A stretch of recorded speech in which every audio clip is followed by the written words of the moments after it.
नमस्कार प्रिय दर्शकों, आज के इस कार्यक्रम में हम चर्चा करने जा रहे हैं मिथुन राशि वाले जातकों के लिए सितंबर का महीना क्या लेकर आ रहा है सौगात। सितंबर के महीने में आपका स्वास्थ्य कैसा रहेगा, करियर और फाइनेंस का दृष्टिकोण क्या संकेत दे रहा है, आपका भाग्य, यात्रा, शिक्षा, दाम्पत्य जीवन और प्रेम संबंधों की स्थितियां सितंबर के महीने में आपके सामने कैसे प्रदर्शित होने वाली है, यही अग्रिम जानकारी लेकर आपके सामने उपस्थित हुआ हूं। तो आइए जानते हैं सर्वप्रथम स्थिति में मिथुन राशि वाले जातकों का स्वास्थ्य कैसा रहने वाला है।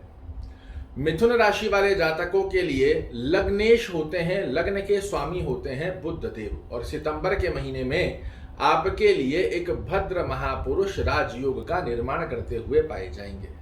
तो ये बात तो बहुत ही स्पष्ट है कि यदि आप मिथुन राशि के एक जातक हैं तो सितंबर का महीना आपके लिए स्वास्थ्य रूपी दृष्टिकोण से बहुत अच्छा रहने वाला है।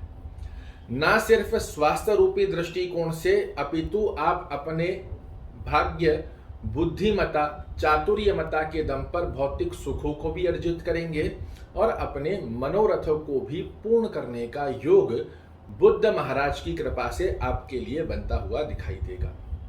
बात करें यदि करियर दृष्टिकोण से क्या संकेत मिल रहे हैं, तो आपके कर्म भाव के स्वामी होते हैं देव गुरु बृहस्पति, और बृहस्पति देव अपने ही घर अर्थात कर्म भाव में ही संचरण कर रहे हैं और वक्र गति में एक तरफ आपके कर्म क्षेत्र से संबंधित बड़े अच्छे लाभ देंगे, तो वहीं दूसरी तरफ आपके कर्म में भाग्य का साथ भी जोड़ते हुए पाए जाएंगे। तो ये स्थिति भी आपके लिए बेहद खास बनी हुई है। कर्म क्षेत्र में मिथुन राशि वाले जातकों को उन्नति तो मिलेगी ही मिलेगी, साथ ही आपके द्वारा जो मेहनत की जाएगी इसमें भाग्य परिपूर्णता से आपका साथ देता हुआ भी दिखाई देगा।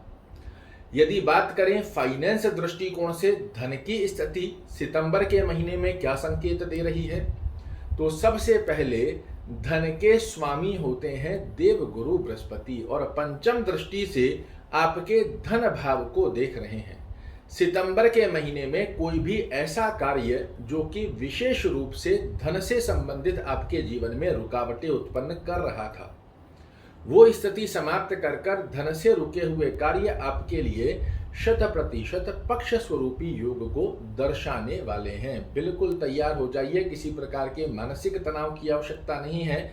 धन से रुके हुए कार्य आपके अवश्य रूप से होकर रहेंगे पूर्ण। बात करें यदि भाग्य स्थिति का क्या संकेत मिल रहा है, तो आपके भाग्य स्थान के स्वामी होते हैं शनि महाराज, और वर्तमान में ये आपके अष्टम भाव में चल रहे हैं। तो एक बात यहाँ पर जो विशेष रूप से आपको समझने की है, देवगुरु बृहस्पति तो भाग्य का साथ जोड़ेंगे, किंतु भाग्येश खुद जाकर अष्टम में बैठा है, तो जो देवगुरु बृहस्पति भाग्य का साथ जोड़ेंगे इसे आप स्वतः से बने रहने दीजिएगा, किंतु भाग्य के भरोसे ही बैठ जाएं, ऐसी गलती बिल्कुल भी मत कीजिएगा, अन्यथा कार्यों में रुकावटें देखने को मिल सकती है, क्योंकि भाग्येश आपके अष्टम भाव में संचरण कर रहे हैं।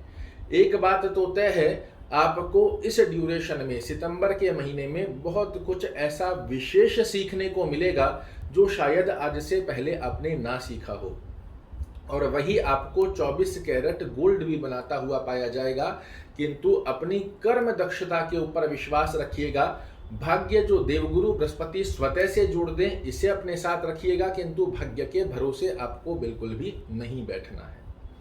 बात करें यदि शिक्षा स्थिति की, तो शिक्षा स्थान की अवस्था जो आपके लिए बनी हुई है, शुक्र महाराज आपके शिक्षा स्थान के स्वामी होते हैं, वर्तमान समय में पराक्रम में चल रहे हैं, और सितंबर के महीने में यहाँ पर शुक्र महाराज 24 सितंबर की स्थितियों तक थोड़ा थोड़ा सा मेहनत आपसे अवश्य अधिक करवाने के पश्चात ही रिजल्ट देंगे। आप साधारण गतिविधि में यहाँ शिक्षा में आपका उच्चाटन, एकाग्रचित्तता में कमी देखने को मिल सकती है। कॉन्सेंट्रेशन पावर आपका भंग होता हुआ दिखाई दे सकता है। पढ़ने का मन कर रहा है किंतु पढ़ाई में ध्यान नहीं लग रहा, कुछ इस प्रकार की गतिविधियां आपको देखने को मिल सकती है। तो इनसे उभर कर एकाग्रचित्तता से अपनी विद्या के ऊपर आपको विशेष ध्यान देना होगा, तभी आप अपने पक्ष में रिजल्ट निकाल सकते हैं। बात करें यदि दाम्पत्य जीवन की स्थिति की, तो दाम्पत्य जीवन की अवस्था का योग आपके लिए बड़ा ही सुंदर बना हुआ है सितंबर के महीने में। या फिर कहा जा सकता है कि यदि आप पुरुष हैं तो आपकी महिला, और अगर महिला हैं तो आपके पुरुष अर्थात पति और पत्नी की स्थिति के योग में आपको दाम्पत्य जीवन के भाग्य का साथ भी देखने को मिलेगा। दाम्पत्य जीवन में किसी प्रकार का मनमुटाव चल रहा है, वो भी समाप्त होता हुआ आपको दिखाई देगा। और अंतिम स्वरूप में प्रेम संबंधों के दृष्टिकोण भी यहाँ पर यदि आपने असमंजस वाली स्थिति को उत्पन्न किया, सामंजस्य नहीं बनाया, तो छोटे छोटे मानसिक तनाव यहाँ पर आपके लिए सितंबर के महीने में भी बने रहेंगे, क्योंकि सप्तमी पंचमेश शुक्र महाराज पराक्रम में बैठे हैं। उसके पश्चात ये नीचस्थ हो जाएंगे आपके चतुर्थ भाव में। तो प्रेम संबंधों की गतिविधियों में यहाँ अंडरस्टैंडिंग रिलेटेड प्रॉब्लम देखने को मिल सकते हैं। तो प्रयास कीजिए किसी भी ऐसी प्रकार की गतिविधि में लिप्त ना हो जहाँ आपस में एक दूसरे से मिसअंडरस्टैंडिंग क्रिएट हो जाए। ये स्थितियाँ आपके लिए बन रही हैं।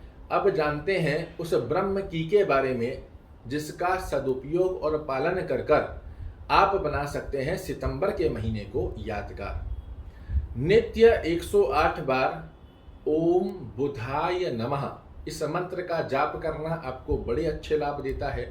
और गणपति अथर्वशीर्ष या गणेश चालीसा का पाठ, ये यदि आप सुबह शाम दोपहर जब भी आपके लिए संभवत रहे, इसका यदि आप पाठ करते हैं या सुनते हैं, दोनों में से जो भी संभवत स्थिति आपके लिए निर्मित होती है, इसे अवश्य रूप से कीजिएगा। सितंबर के महीने में भद्र महापुरुष राजयोग आपको बहुत बड़े लाभ देने जा रहा है। अद्भुत ये स्थिति बन रही है। इस सितंबर के महीने को पूर्ण रूप से कर्म स्वरूपी योग में परिवर्तित करेंगे, तो सितंबर का महीना रहने वाला है आपके लिए यादगार। आशा करता हूँ मेरे द्वारा दी गई ये जानकारी आपको पसंद आएगी। कल फिर से एक नई जानकारी लेकर आपके सामने उपस्थित होऊंगा। तब तक के लिए नमस्कार।